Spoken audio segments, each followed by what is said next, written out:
Greetings and welcome to my channel. My name is Syre. I'm a writer, a comedian, and a cancer on the internet. Those of you that have followed me over here from TikTok will recognize me because I'm holding a mic that does not need to be held.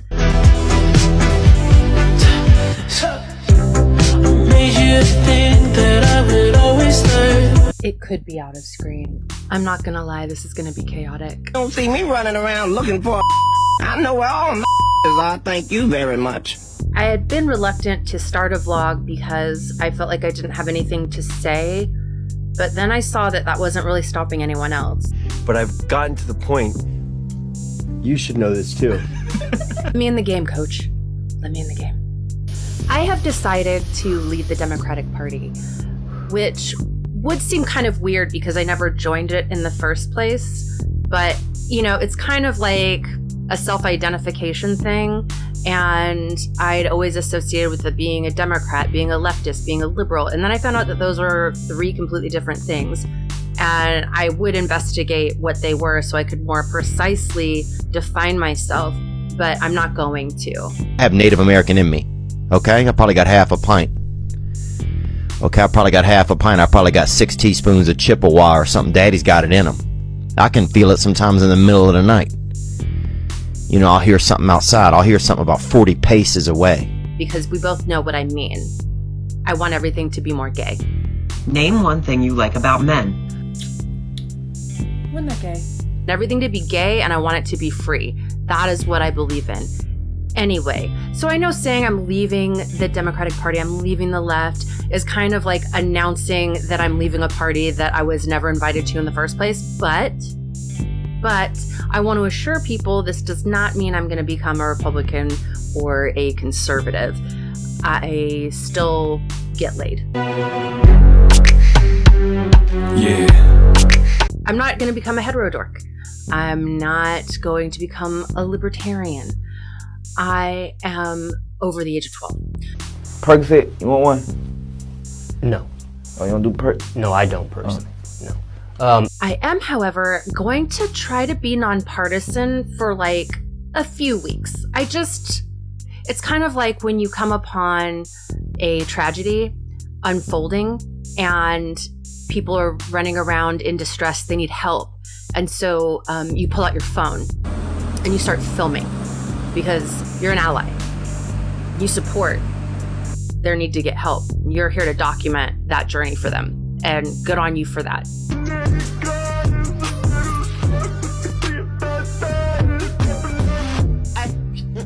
And that's the kind of psychological distance that I'm looking to create between me and the end of democracy. You can't save a damsel if she loves her distress. And you can't save someone from a shark who's insistent on doing one of them shark experiences where you go in a cage and you're lowered into water. And sometimes they put like raw meat in the cage so you're guaranteed to see a shark. Hmm? Oh, that's got nothing to do with anything. Is it not? I'm just gonna be like stain until we're done.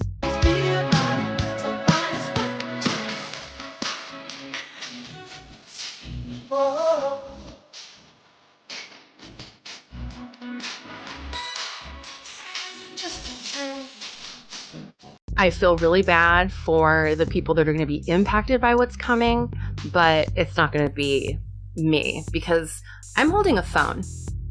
Because I have a microphone. I have a light. I have a light. Okay? I'm an ally. I'm here for you. Hey, Daddy, when you gonna stop playing? Yeah, bitch, because there was going to be a TikTok ban, and then there was a ban for 12 hours, and then everyone's trying to sort out what was going on there. I just want to say that I kind of called it from the get-go that nothing was going to happen to the app, and that's simply because it was kind of like a genie out of the bottle sort of thing. Like, once people know that the app is there and how good it is, it's almost impossible to keep people from using it. So what would have happened is you would have had large swaths of the population getting ghost phones, getting SIM cards from Canada or Mexico, using VPNs to access the app where all the information is. And as an American politician, yes, it should be embarrassing that half the population is addicted to an app that you don't make, that's made in China. That is embarrassing. But what would be more embarrassing is, as an American politician, if your constituents were going and buying ghost phones and jailbreaking them to get access to an app which they felt contained real information. I've never been to prison. You have 19 felonies, no convictions. Yeah, Knock it off. Prison and jail aren't the same. That would make you sound like you were doing communist Russia. That would make you sound Chinese. We can't have that. Who's number one? Jay-Z? No, that's cool. It's okay. That's Drake okay. number 3. That's okay. I thought Drake was gonna be number one. M's not even on the list. Eminem? Who else was on the list? Gooch. Gucci who? Gucci Mane? Was on the list and Eminem went on the list? America, for the first time, doesn't have any leverage. We have no leverage over TikTok. We have no leverage over that app. It exists. People will be on it. People will go through the lengths to get it, especially if they're being told there's information on there that is being hidden from them. Yeah. So how big is it? We don't have any leverage. China doesn't have to sell us shit, and they'll be fine.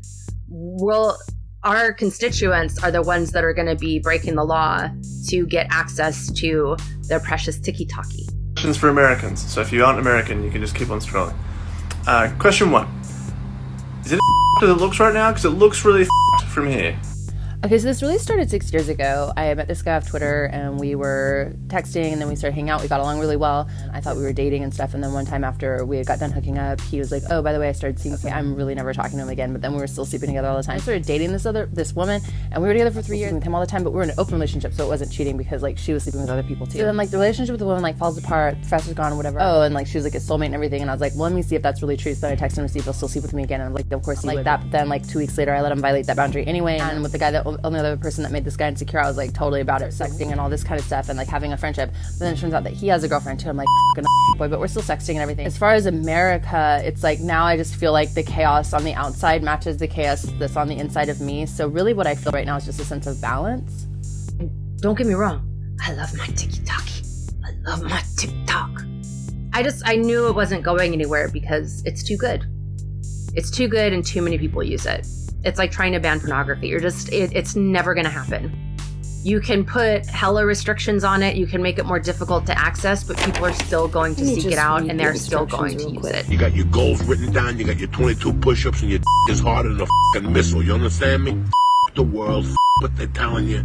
It's you and me against all these hand-to-hand combat on a daily. You understand me? And if your thought process ain't like that, What's been going on this week? So we had the confirmation hearings. What I find interesting is that no one seemed to answer a single question in the hearings. And my question is, why not? They seem to skirt around answering questions where they think the answer might upset people. And to that I say, you got the fucking job. So why not tell people the truth about what you're gonna do in the job? Like, you won. So why not just stand on business and say what you think?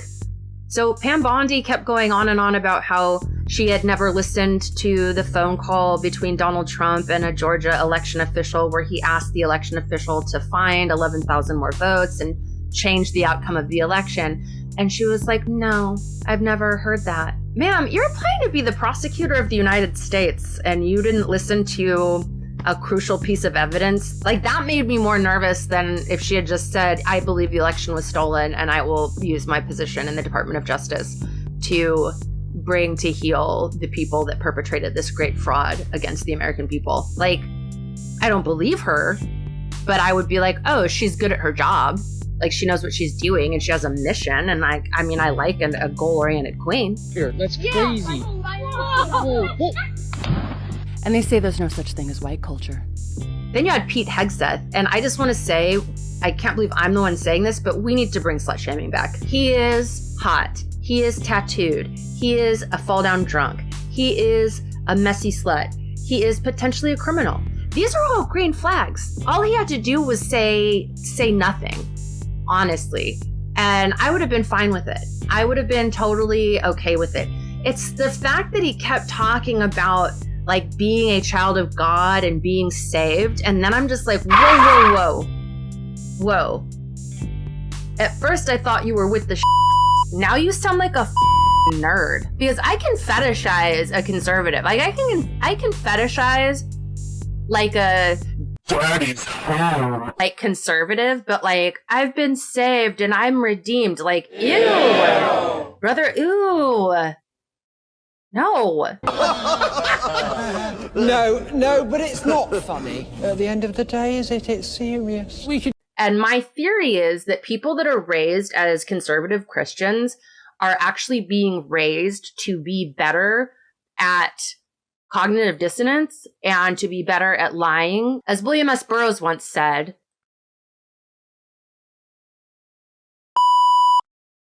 he said something. I actually did it myself. Yeah. Nice.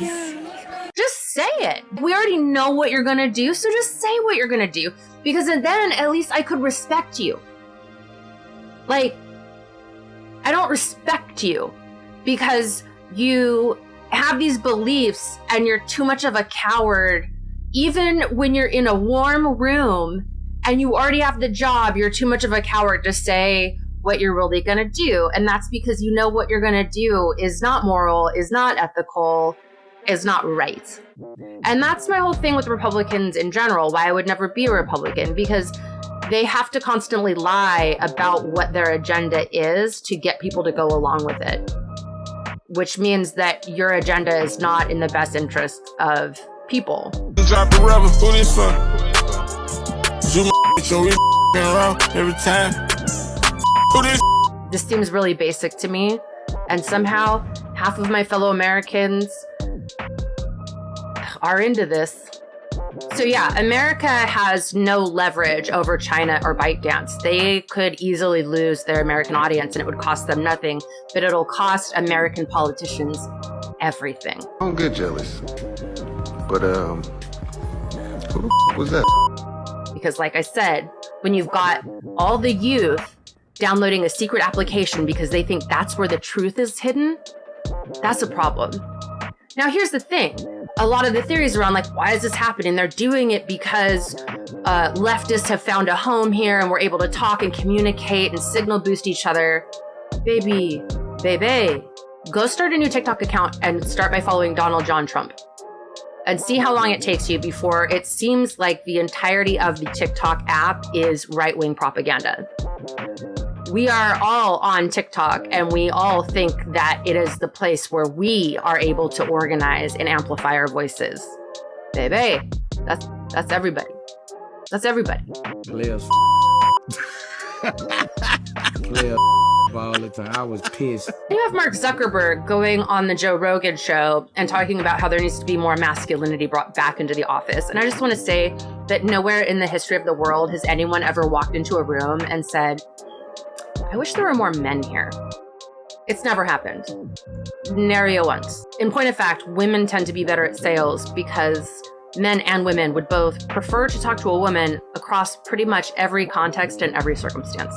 Look, if you really want to get a man, you need to get off the dating apps. They're too masculine and aggressive. One, they tell people that you exist, and two, they tell them that you're available. And men like to chase things, so you need to lean back into the feminine. Take out an obituary. Pretend that you're dead.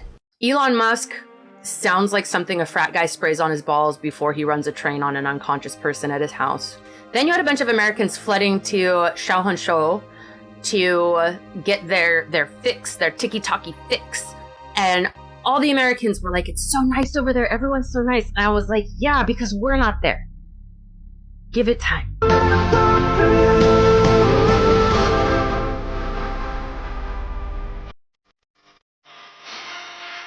If you don't know what to comment, just comment a baby seal because it is the sexiest emoji. I was always against doing a vlog because I have this feeling that one person podcasts, if they're not scripted, inevitably, it just sounds like a crazy person ranting at the sky. And then I realized, like, I am crazy. So it's fine.